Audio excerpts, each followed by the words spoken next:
GH Tech, July 29 at sa video na ito, magbibigay ako ng PC build recommendation na papasok sa 20,000 na budget. Ang build na ito ay para sa basic na gamit gaya ng school, work, office task, light gaming at pang-araw-araw na browsing. General guide lang ito at pwede niyong palitan ng mga parts depende sa availability at personal preference. That said, ano pang iniintay natin? Let's do this! Ito ang mga parts na kasama sa build na ito. Lahat ng presyo ay base sa current market value noong July 2025 at maaring mabago depende sa lokasyon at store. Okay, so ang processor ay AMD Ryzen 5 5600 GT. Dito umiikot ang buong PC build natin. Ito ang pinaka-importante at pinakamahal na part. Nagkakahalaga ito ng 7,489 pesos sa shop na ito sa Lazada. Pwede niyong bilhin ang processor na ito sa ibang shop. Kayo ang bahala. Pero dahil meron tayong target na 20,000, etong 7,489 pesos na 5600 GT ang pagbabasehan natin.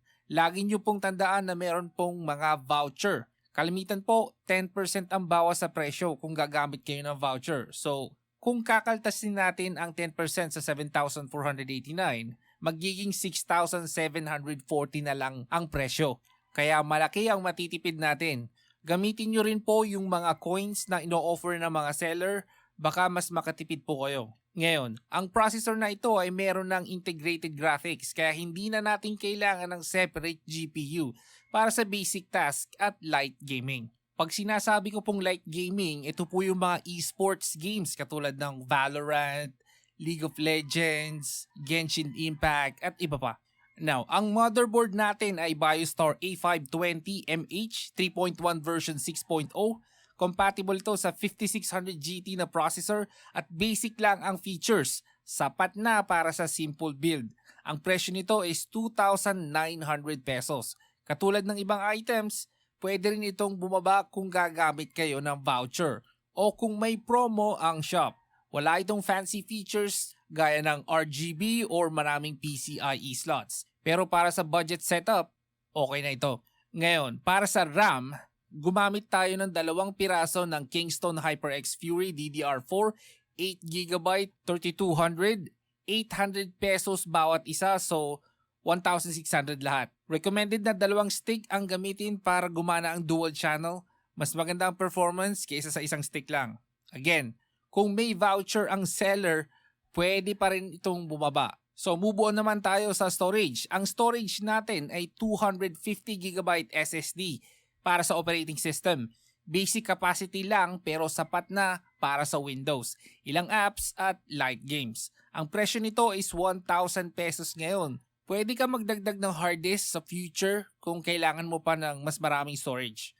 Para sa power supply, gamit natin ang Deepcool PF550D HE na 550 watts. Ito ay 80 plus certified kaya may sapat na efficiency at stable power delivery. Ang presyo nito is 2,500 pesos. Sapat na ito para sa build natin ngayon at may headroom kung sakasakaling mag-upgrade ka sa GPU sa future.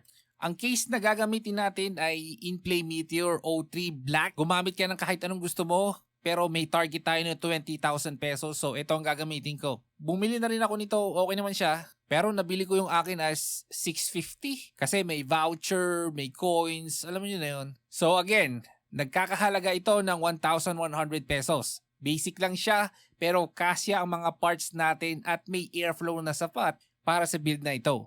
Optional ang case depende sa trip nyo pero para maging kumpleto ang build natin, isinama ko na siya.